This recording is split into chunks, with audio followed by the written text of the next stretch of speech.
Good evening, everyone. Welcome to Mumbai Angels Network's reboot. As you know, India is currently in different phases of unlock to overcome the uncertain times and restart the economy. In this edition of Mumbai Angels Network's reboot, we are geared to talk about four sectors who have emerged as game changers going forward. Our fourth session in this series focuses on the BFSI sector.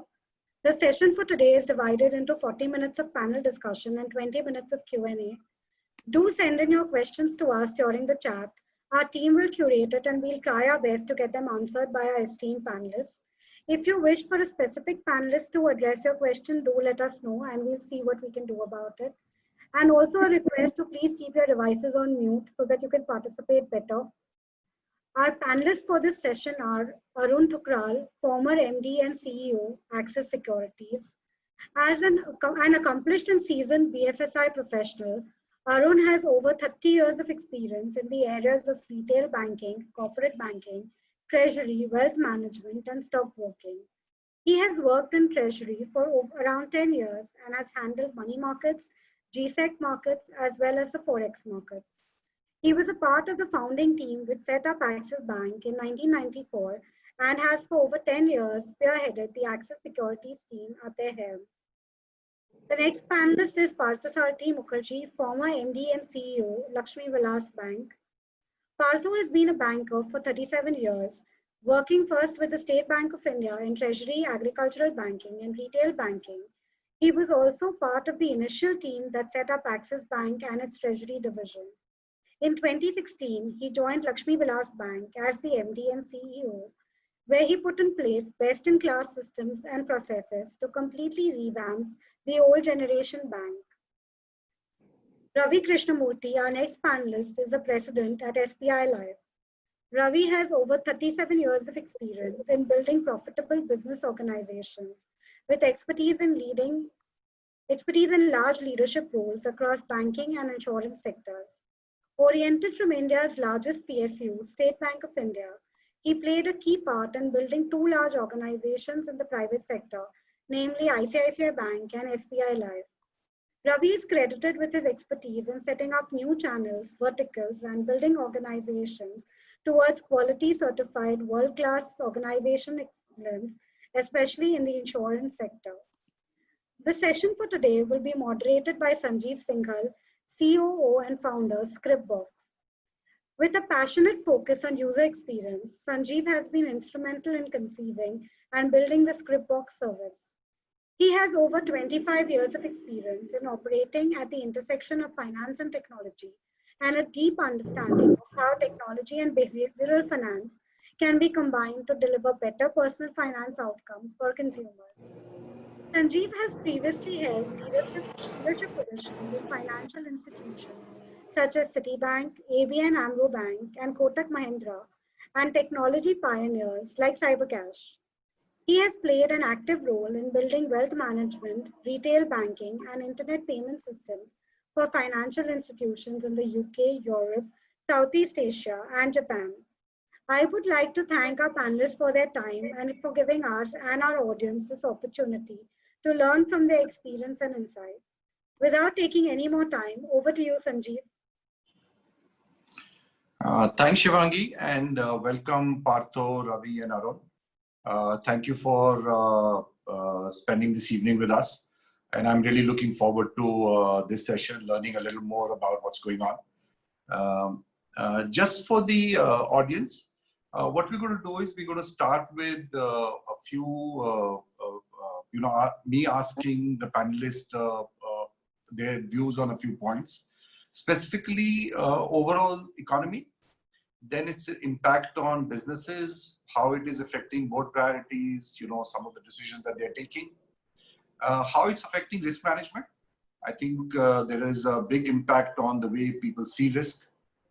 And finally, what do they see as opportunities for startups and fintech emerging out of this entire changing scenario, right?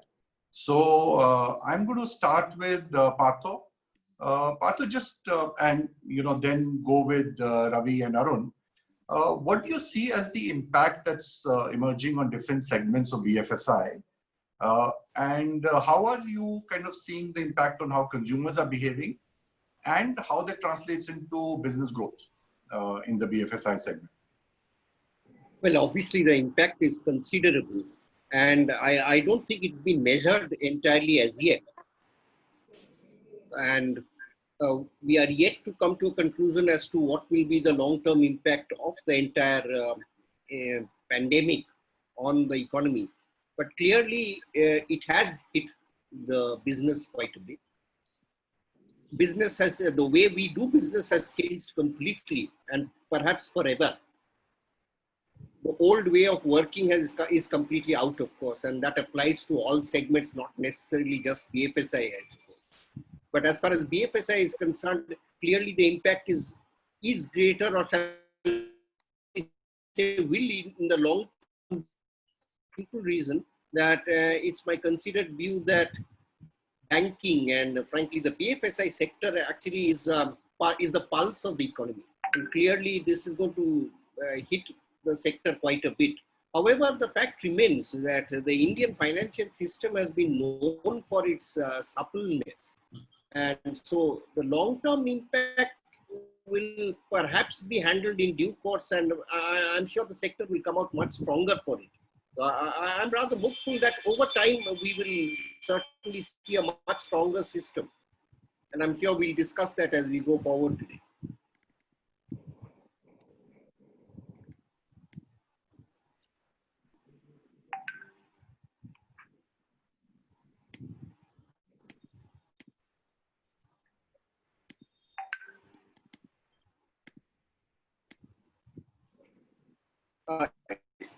Is someone else taking it up now?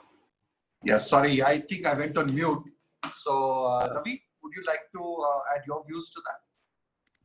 Yeah, thanks, Partha. Thanks, Sanjeev.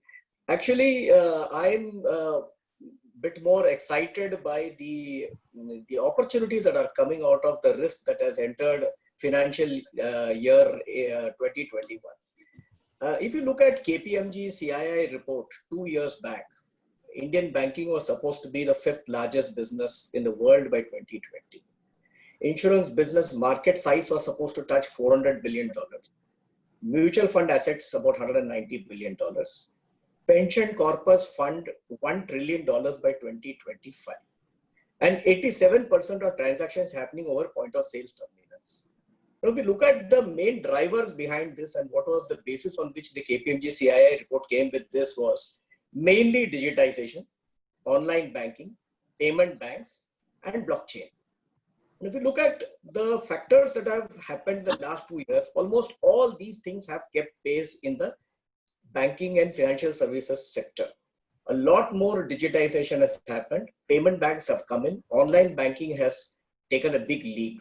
That is why when in April we had this crisis of COVID, I think banks and financial institutions by any standards remarkably acquitted themselves very well, and they kind of adapted to the new game. Good number of institutions which have never practiced work from home started having work from home for almost 80 to 90% of the workforce. And if you look at the insurance drivers specific to my industry, insurance industry penetration around 3%, but then we are expecting to grow by at least 15% the next 2 years. So what I look at, Sanjeev, is this pandemic has thrown open a new opportunity for us to get a lot more efficient in the game. Suddenly, the imperativeness of cost consciousness, the imperativeness of speed, the imperativeness of offering reduced premium to customers, everything has become such a big necessity now. So what was seen as an efficiency driver last year has become a necessity now. And that way I would say that it's a huge risk opportunity for us.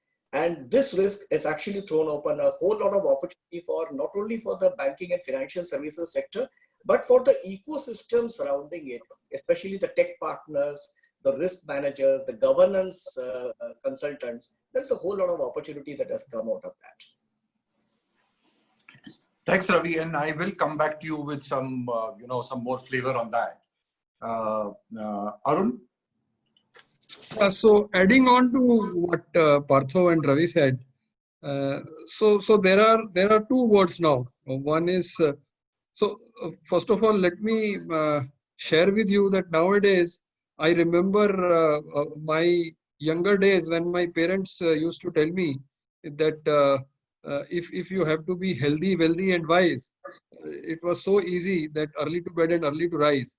Now suddenly we have realized that why health comes before wealth. So everybody in the world is worried about health. But at the same time, people are sitting home at maybe trading, because I represent that part of the BFSI. So I could suddenly see that people are making wealth also, and suddenly the markets are also doing slightly better in the last 2-3 months. So there has been and the consumer effort, consumer comfort with the click is huge. Now everybody is so happy sitting at home and doing his work, and suddenly he realized that if I was going for this meeting, I was spending 2 hours, and now the meeting is finished in 1 hour and I can have a cup of tea. So that is other side of the story. At the same time, across the world, yes, we are more close now, maybe when we talk to each other. So I am also having meetings, maybe somebody sitting in US with the same ease, which I never thought. So I think that has created a lot of opportunity, and that is also going to open lot of new areas as far as this forum is concerned. So yes, there are. We always say people are assets, so we need the right kind of people, the creative people, because the harsh reality of this outside world or the corporate world is that we always keep saying people are assets, but actually that is wrong. Only good people are assets. So maybe we have to be slightly better than what we are, and we also keep saying that please do efforts all our life. But again, that is also wrong, because efforts are never rewarded, results are rewarded. So maybe the efforts in the right direction will yield results. But these are the time, maybe you can look at the example of Reliance. We don't have to much far to go. And we have seen how the story has unfolded. I'll stop here, maybe. Yeah. Thanks, Arun. So maybe I'll just ask you to continue with the the second set of this thing. So what are you seeing as, I know you mentioned it briefly, but specifically with respect to, say, the security sector, which you are very familiar with, what kind of business level decisions that you are seeing are changing? What are boards thinking of? What are managements prioritizing? Things like technology, and risk management. What are you seeing there? So there is a huge shift in the thinking. If you look at the broking side or the market side, so so there are three kind of broker. One is your bank supported broker, the brokers which are set up by the bank, and second is the full service broker who are giving advice, and obviously they have their very good research departments and all. And third is the technology player, the Zerodhas of the world. So I think last 2-3 years, all of us have seen the kind of growth the discount brokerages have because of the because of the because of the tech, because of the millennial also getting into the fray, and their comfort again with the click. So the discount broker have become the biggest broker as far as the number of new account, as far as the volumes, and at the same time, what they have to take care is of technology, because there are days when we read that yes, there was huge issues at some of these players. At the same time, there is a place for the advisory piece also. So there are still so many people who are very comfortable talking to an advisor. They are not bothered about if you charge them 20 rupees or 40 rupees or maybe 0.4%, because they are not traders, they are investors, and they have got the wealth. So I think yesterday I was looking at some data in US also. The 75% of the market cap of the equity is over 55 years of age. So the wealth belongs to the middle level guys and above. Yes, so that is the change. And on the risk side, so maybe we have to have all those things which normally a market guy will have, maybe dealer wise limit, customer wise limit, sector wise limit. But now the another risk is that the dealer is also operating from home. So maybe earlier we used to tell the dealer, you leave your mobile here in a box and you can't take the mobile. So there were some other checks which were earlier carried out. So maybe the challenges are, yes, now how are we going to handle that? How are we going to shift if there is a network problem with a specific dealer? How are we going to shift to a BCP? How are we going to shift to a DR? So I think these are the things, but yes, the work is going on. I think every brokerage, every entity is getting into this. But another thing is that there is a huge cost saving. Maybe at some point of time, the new normal will be that many of the brokers may not have such a big space because still 60-70% of the people can work from home. So I think that is the, but yes, risk is very, very important and one has to be paranoid about the risk. That is what we always say in BFSI because you deal with money, your raw material is money. So yes, we have to have the right kind of risk management, right kind of compliance system. And now there are technologies available. Now people like you are there who are breathing in and out of technology and supporting us. So I think yes, we will manage, hopefully. Thanks, Arun, for that. There was actually one question that had come in advance about direct market access. And do you see that happening in India? So direct market access was available to institutional broker from 2008. And recently what SEBI did is SEBI tried to relax some guidelines. So maybe what they are saying is that instead of having a client broker agreement, you should have a terms and condition agreement. Maybe so there is more liberty given to the client to trade. But at the end of the day, the market feels that now that can be allowed to a retail customer also. But if you look at from the brokerage point of view, so the broker is not only giving the access, broker is also educating, broker is also taking care of your day-to-day service requirement, broker is also taking care of your complaints. So maybe that is the other part of the story. Maybe you still will need a broker, you will need some hand holding, somebody who can talk to you about the market. And because the risk will shift to the customer. So the institutional customer is well equipped to handle, but a retail customer going ahead, or maybe HNI, if he's so the SEBI's point of view is the regulator thinks that okay, so he'll have a direct control, there will be less errors, the execution time will be better. So there are both sides of the story. Let us see how it. But yes, there are going to be changes, and we have seen things changing and the system adopting to that change.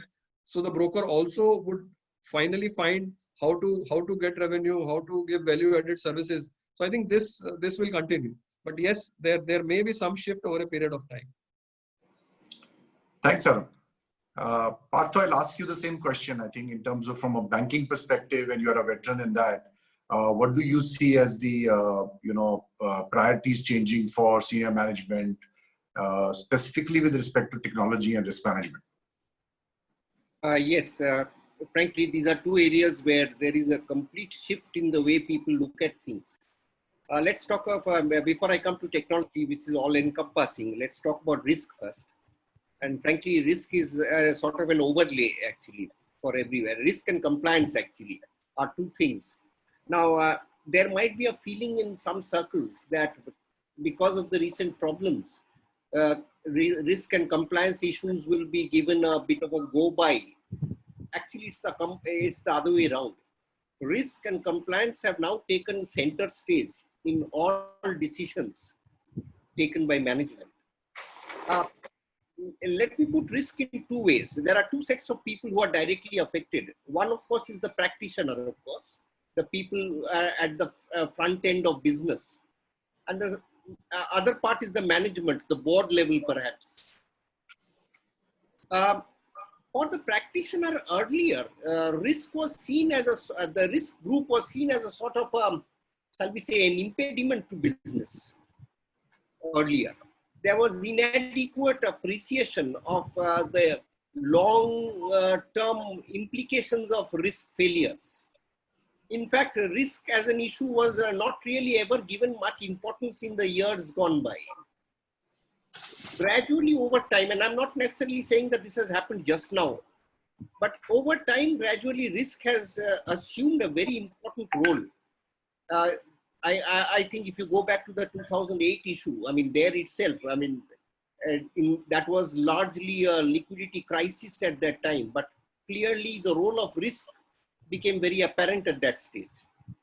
Gradually over time, risk has assumed huge importance, and demonetization episode and now subsequently the COVID situation has clearly highlighted the importance of risk, the importance of working out plans for business continuity in such circumstances.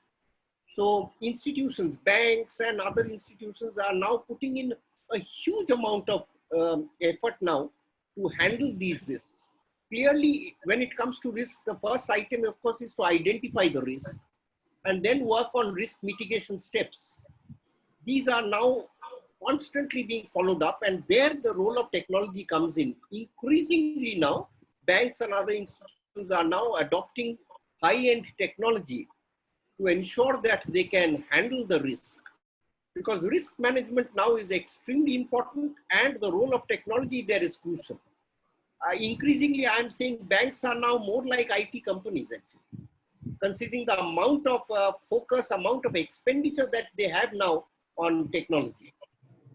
And going forward, my sense is that will only grow. You might soon find that more than the business people, and the number of people handling risk and technology in banks would be substantially larger. So I feel that more important, banks have now realized that technology is something that has to be perhaps tailor-made to their specific requirements. So Bank 1 and Bank 2 might have separate technologies adopted for their systems. And as a result, banks are now directly influencing technology decisions by technology companies. They're demanding specific modifications in systems and processes which will suit the particular bank concerned.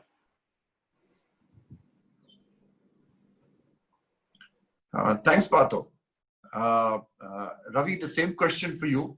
And I think I've got some really good wide-ranging responses from Arun and Partho, and they've actually covered some of what I was going to ask later as well.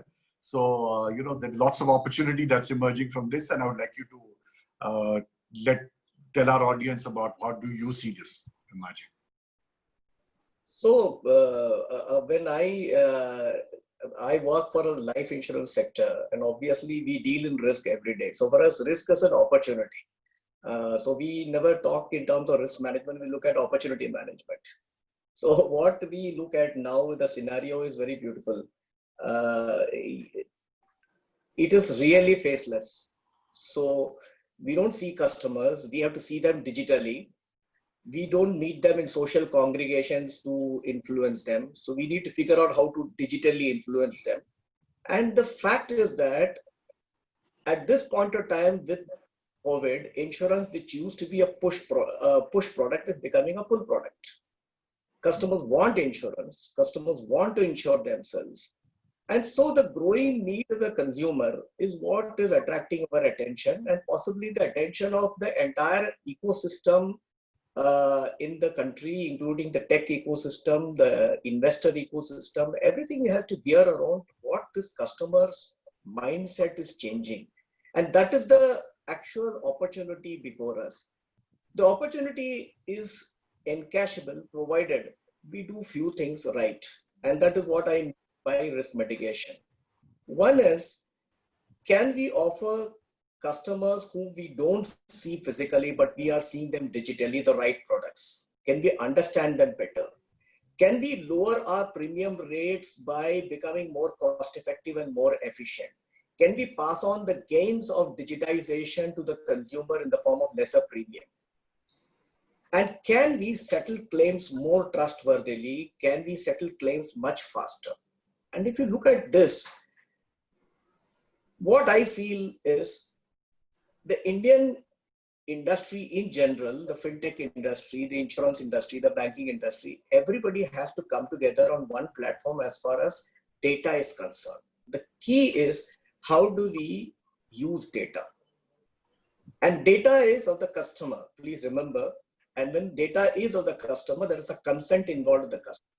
And so what is happening currently is there are a few agencies coming together, tying up, there are alliances happening, but it's all fragmented approach. My view is that if we want to really encash on this opportunity and really offer the consumer something really value added in the BFSI sector, then data aggregation has to happen in a form which people can respect and trust.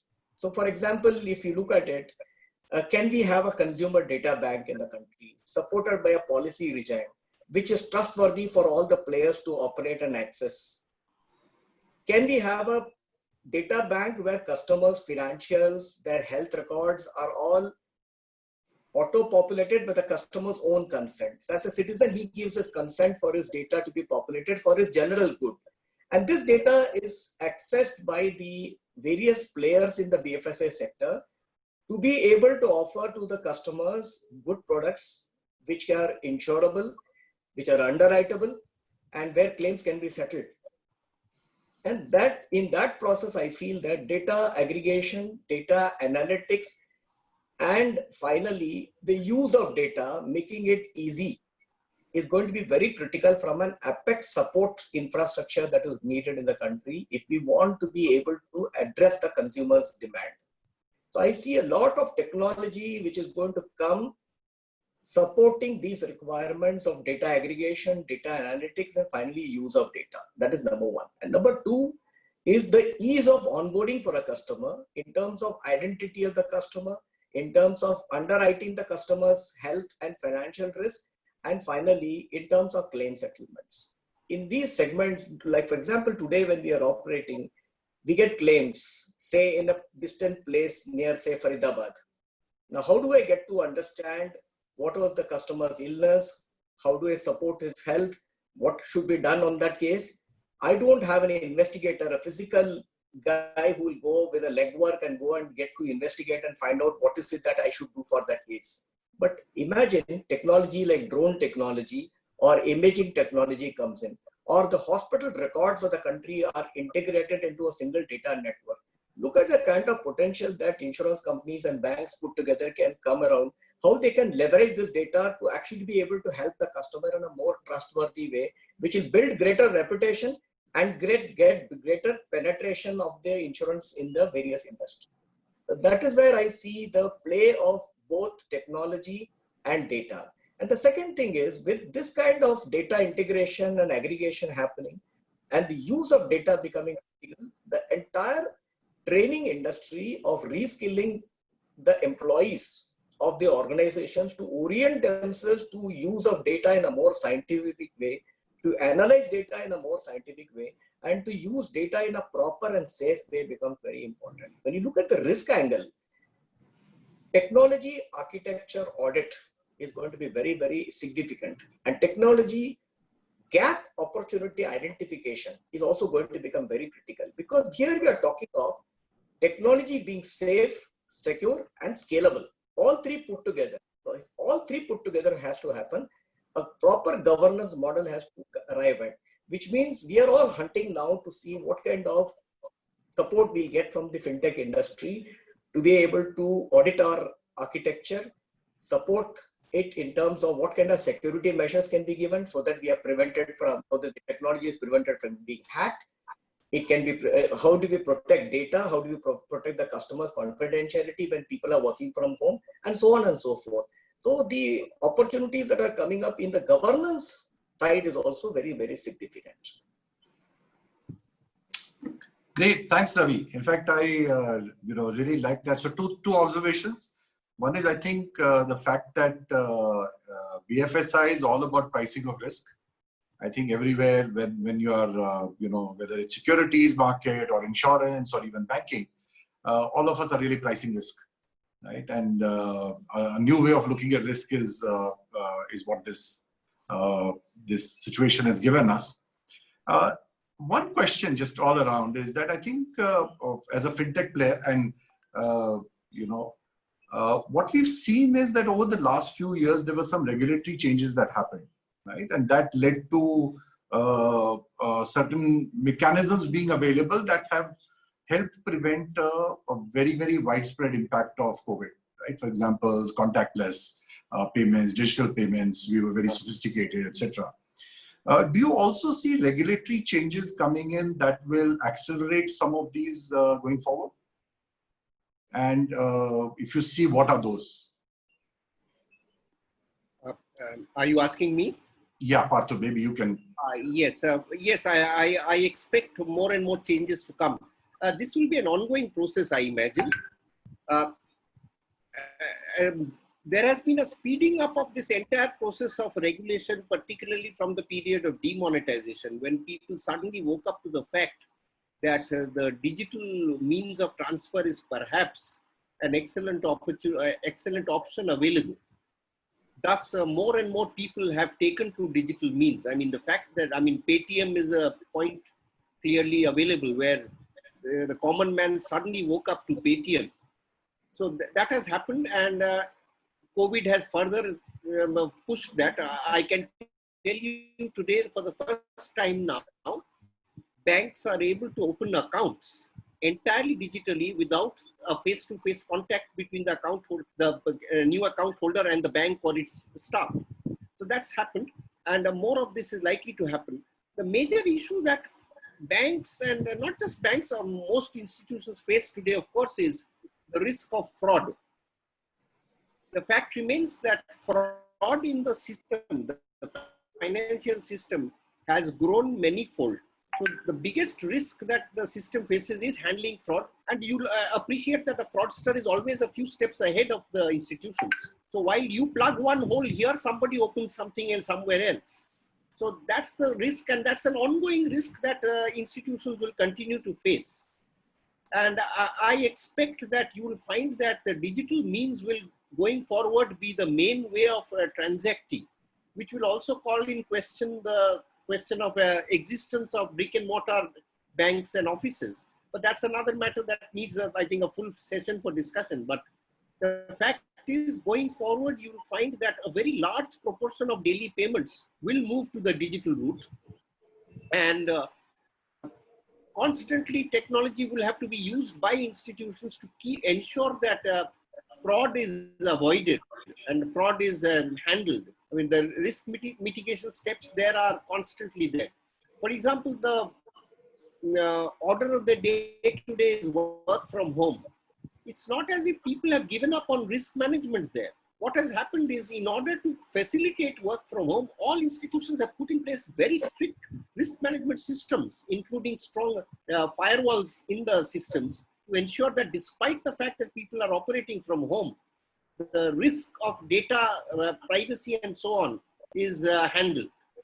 So my sense is that this is an ongoing process, and you haven't seen the end of it. I mean, a lot more is yet to come. Arun, your views on that? Basically, what Partho has, I think, beautifully covered.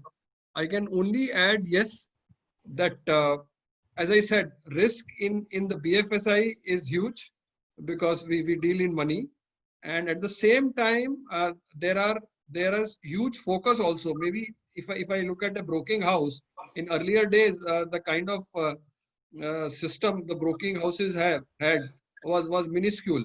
And if you look at the standalone broking houses and all, but once we become part of the bank, maybe we are exposed to the bank database also. And at the same time, there are opportunities, as Ravi also covered about the data opportunity also, the business intelligence part of that. Maybe if you have that, if you look at that as an opportunity that you handle so much data, so you could sell each and every product to the specific customer. So what you guys call the hyper personalization, that if somebody has a demat account and he has not got a trading account, how to reach him. So the message will only go to that person. Similarly, there are people who get mutual fund, some dividend or some other, they are cutting checks to some other broking house. So there is huge data available with us, but at the same time, the responsibility of safeguarding that data, because nowadays you look at every other day, there may be a phishing attack. So in the broking industry also, people share passwords sometime, maybe registered phone number, some deal is done. But there the safety is the share moves from one account to another account. It's easier to trace. But at the same time, yes, there are cases, and there are cases gone to arbitration. And then there are some fat finger kind of an incident which you could have heard in the broking industry.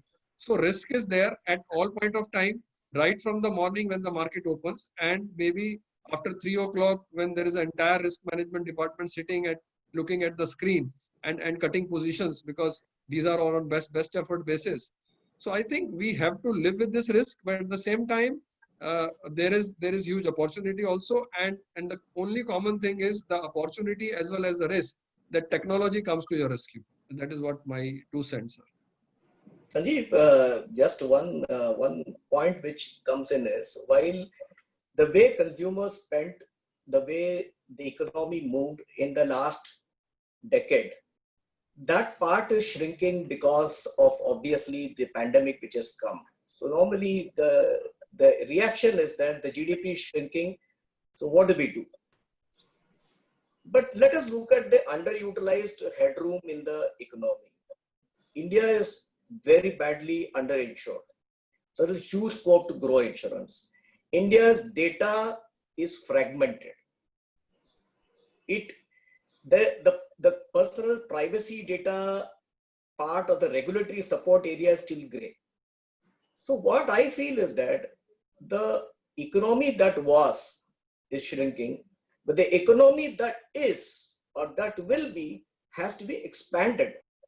And that is the only way actually the GDP will grow. And the only way to grow that, I feel, is one of the biggest architecture that we need to bring in by way of regulatory support, policy support, and then subsequently technology is a common database.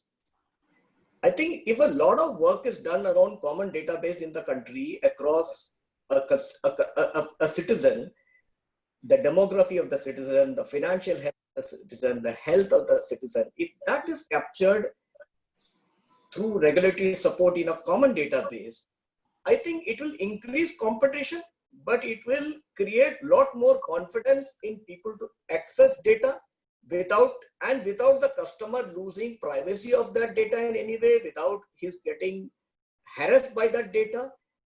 He still will be the largest beneficiary in this process, because a common database will ultimately lead to reduced tariffs, reduced prices, and overall efficiency of the economy will improve, and thereby the gains that will come out of that will create the next propellant of the next economic growth.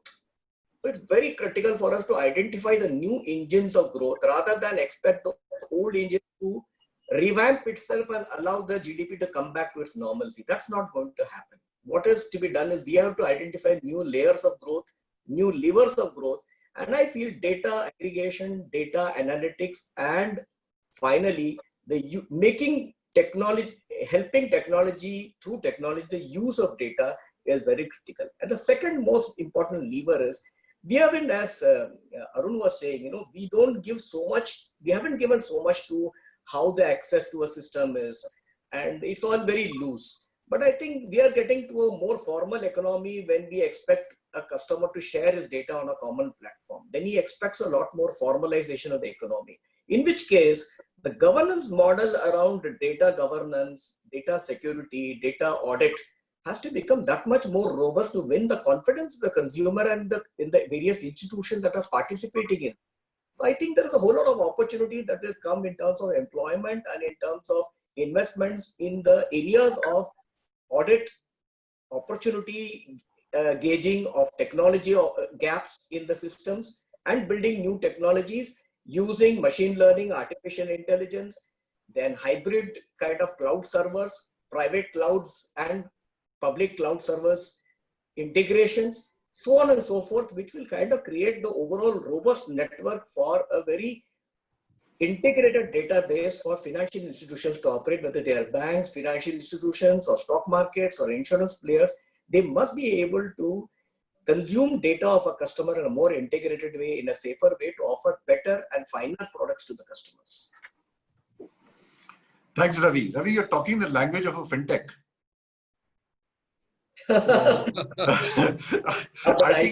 I think a lot of our audience members might be concerned that, if players like SBI Life start behaving like fintechs, then what are we supposed to do? Right? Thanks for that. So I think what I'm hearing is Tesla is selling insurance. Tesla wants to convert itself into an insurance company. So I think insurance companies also should not be a frog in the well. They must start looking ahead and start looking at what technology can do for them. Otherwise, most of us will be left behind. So what I'm hearing is that there are areas of opportunity that are emerging, and that's what some of our audience people who run startups are thinking of starting out. There are areas of opportunity in risk management, data governance, I think information security, obviously, but also just discovering new ways of managing different kinds of risk within an organization, right? And what you mentioned, data aggregation. So, do you see that the RBI's data aggregation framework, for example?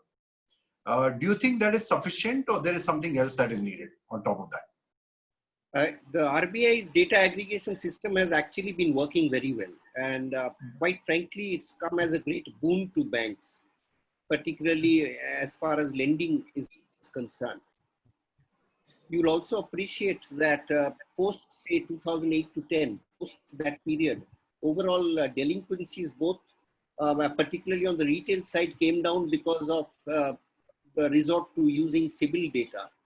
And similarly, with the introduction of what is called CRIL-C on the corporate side, has helped considerably in ensuring that overfinancing does not happen, which used to be rather rampant in the old days when the same person could run to various companies. And I have had personal experience so many times of having seen where people have borrowed from different banks without the banks knowing that the borrower had borrowings elsewhere. Obviously, that has worked today, and that system is obviously being constantly tweaked also. But RBI system has worked very well, I must say. And I imagine going forward, they will tweak it further. Question on aggregation of data and whether that's going to affect business. There could be a common sense expectation that if the data of all banks is available at a central location, then banks run the risk of losing their customers to others. I imagine this is an expected question from people, that if you put everything in the same place, it will be open to everyone. So a bank could lose its customers to others. Quite frankly, that's a possibility. And that also ensures that banks become more efficient. Banks and other institutions become more efficient to ensure that they can keep their customers.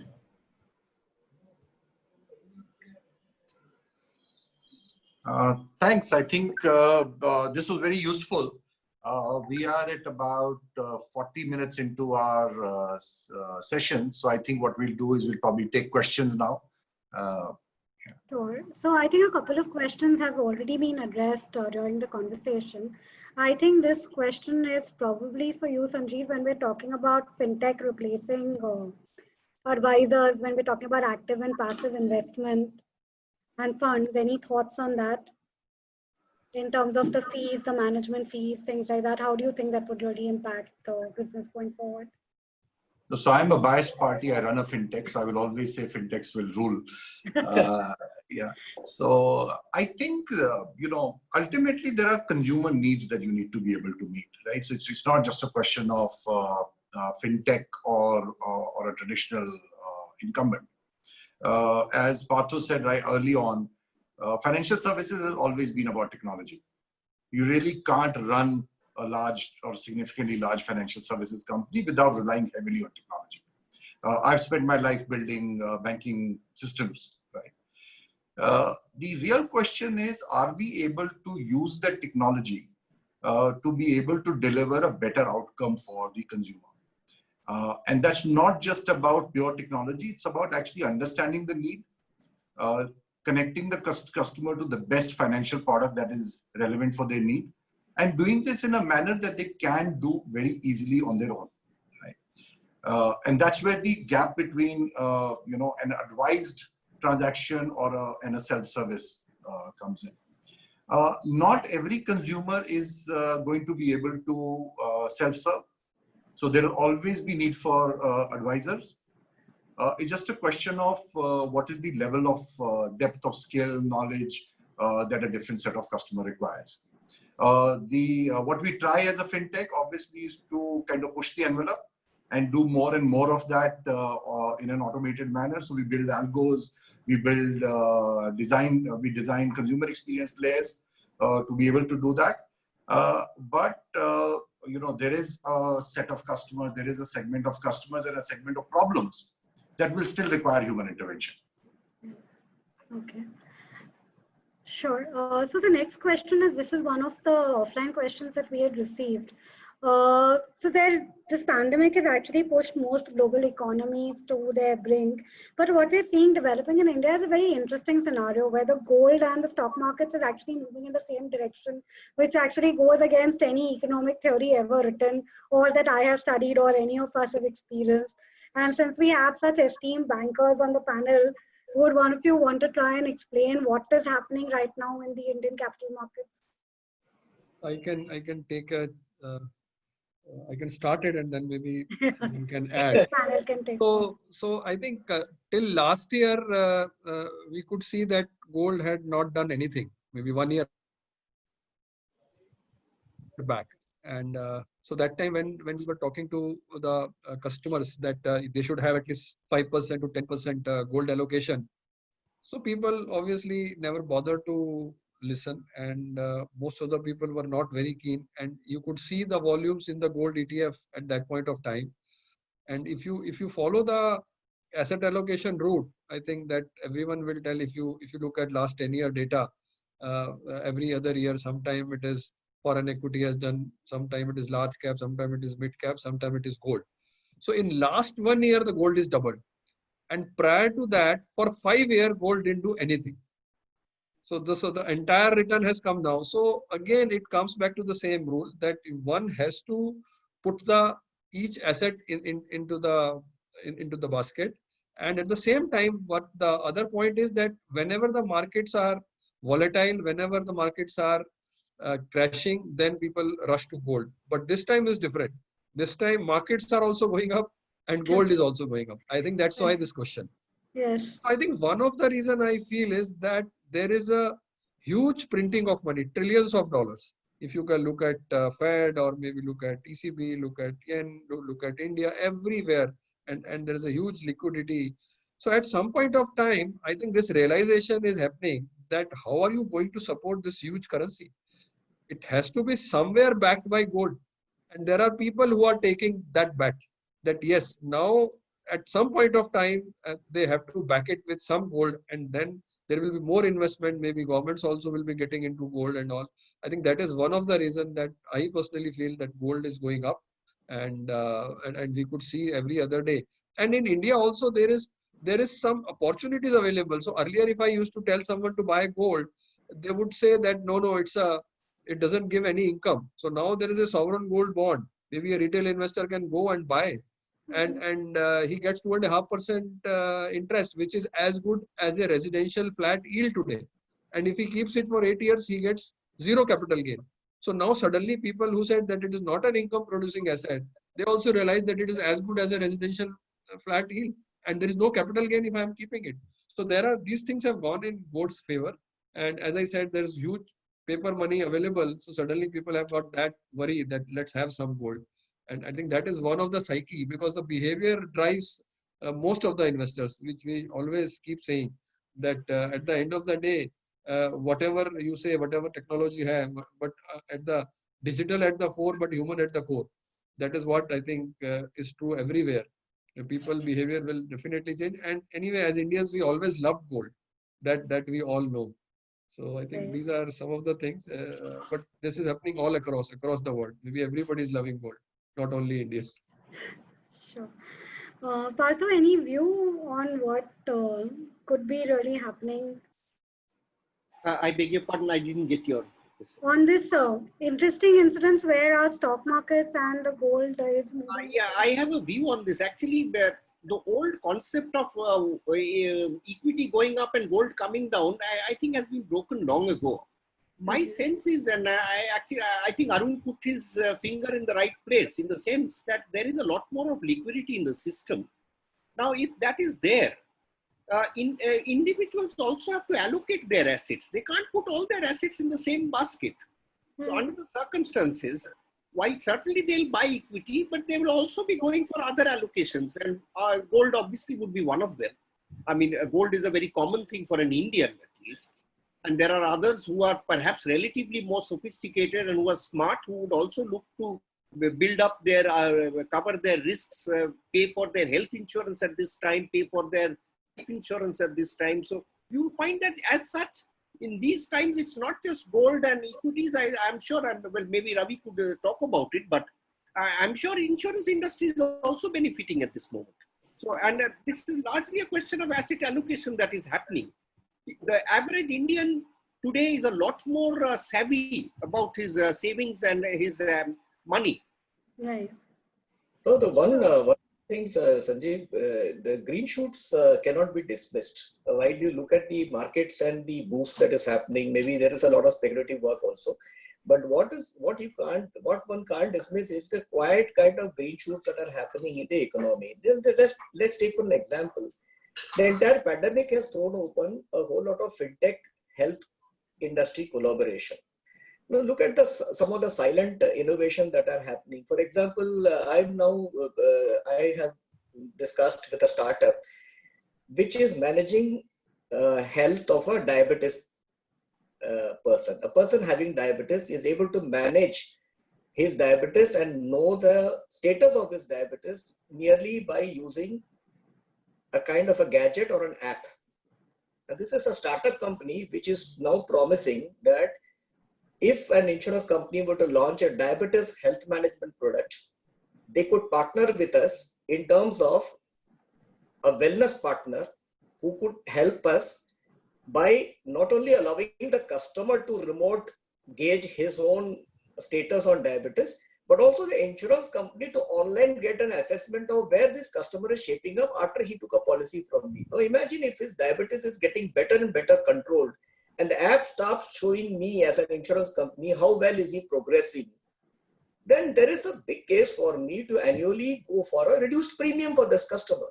Right. So I am also keen to partner with such kind of startups who offer value to me in two ways. One is I am able to offer value to the customer along with my insurance product. And the second thing is I get a complete bird's eye view on the customer on an ongoing basis.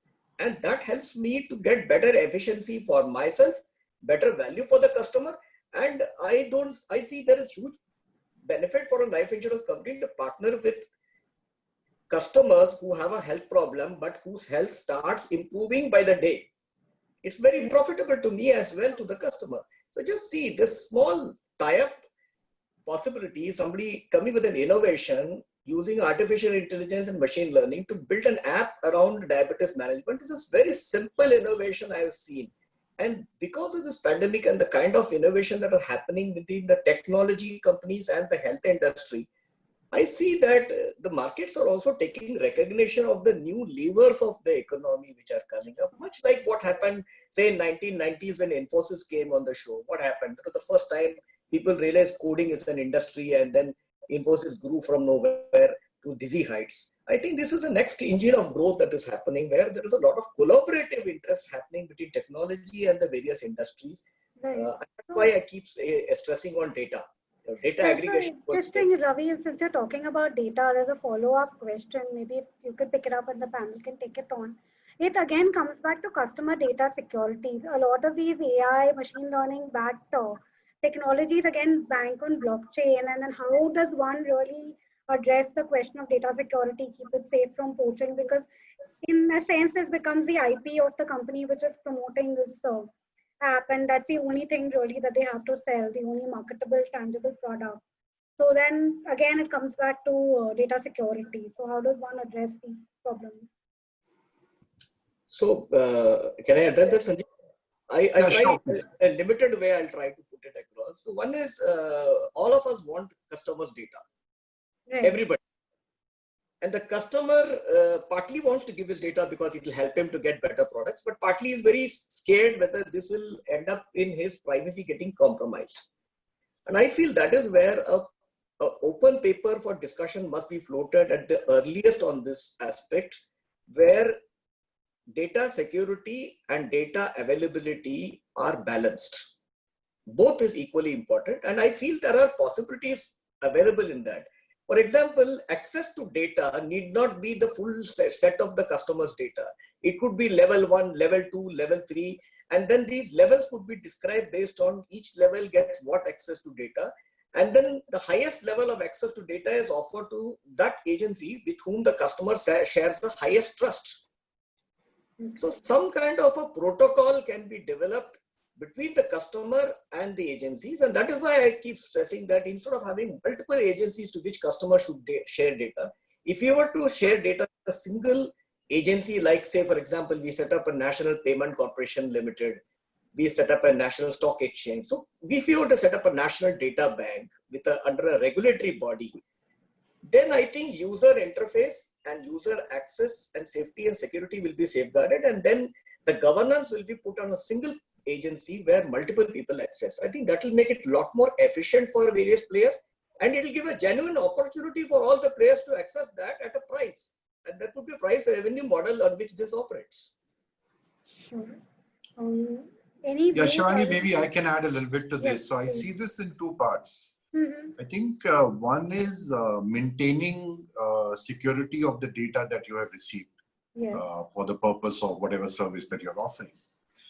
And I think historically there's been an approach that's been taken, which is about physical security. So blocking thumb drive access, blocking Wi-Fi, not allowed to take laptop, all of that. I think more and more systems are now being designed to protect consumer data in the way they are designed, right? And that's happening a lot more. This will keep evolving, and it will get better. Right? The second piece is, I think customer data has become, customers have become conscious of data security, which means a company's ability to keep the data secure and protect customer information is a positive influencer on their brand. And the more you do that, the better it is. And we see this, right? Today, I know a lot of my friends don't buy from random e-commerce sites and would buy from established e-commerce sites because they're worried about security of the data, even though they're getting a better deal, right? So in a way, the consumer is putting a price also on data security, right? And when that starts to become bigger and bigger, I think it's going to create opportunities for businesses to differentiate, and also for opportunities for new startups and new technologies to develop in this area to help companies do this better. Sure. Since we're Mumbai Angels and we're an investing platform, I think we have to talk about the future of finance and the future of investing as the last question. So any thoughts from the panel in terms of the emerging asset classes, cryptocurrencies, bitcoins, peer-to-peer lending? Maybe we could take that and then we can have closing comments from the panelists. Okay, so maybe I could start with that and then I'll kind of invite. I think I think there are two ways of looking at this. I think emergence of new asset classes is always interesting. It helps, ultimately asset classes are, and everything in all investments are about balancing growth and risk. Right. What, as a personal finance fintech player, my personal observation on this is that normally we recommend asset classes to investors with a track record. Right? There is very little track record available in some of these asset classes, right? So from recommending them to a retail consumer, I would hesitate significantly.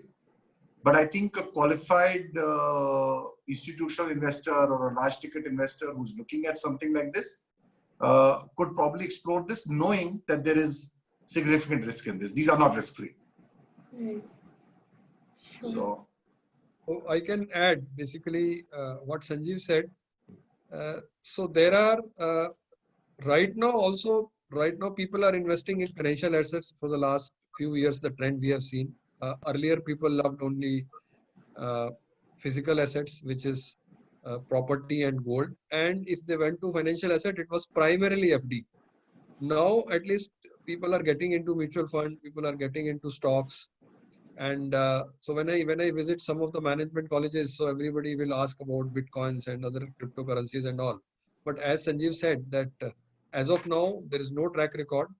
But within this financial assets also, now I see the behavior that many people are getting into the foreign stocks. So now there are opportunities available. There are platforms available that you could buy sitting here. You can buy an Amazon or a Facebook stock. People are now able to identify or differentiate between a mid cap ETF or a small cap ETF or a gold ETF or maybe sectoral funds. So these are all within finance also. So there are asset classes.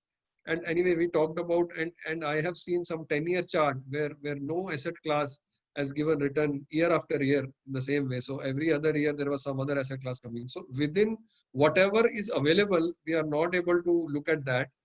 And going ahead, maybe when we talk about, yes, maybe at our age, maybe when we have served and we got some money and we are now maybe part of Mumbai Angel and putting in some startups and all.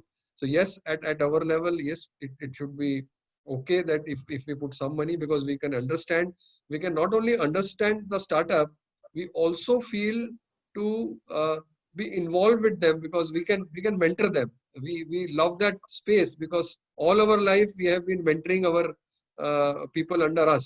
So I think that gives us more satisfaction rather than only giving money.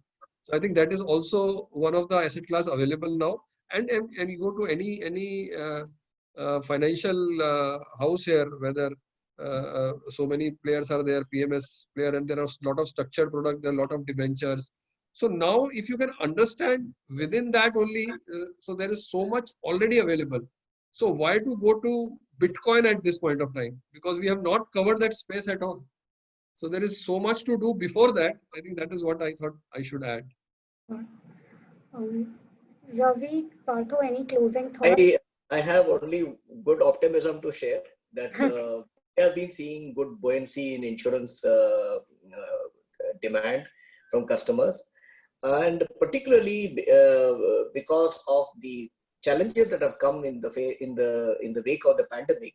There is a lot of interest in insurance companies in general to cater to these demands swiftly, efficiently, and also simultaneously manage their claim processes and underwriting processes extremely well, because the pandemic also gives rise to a new risk.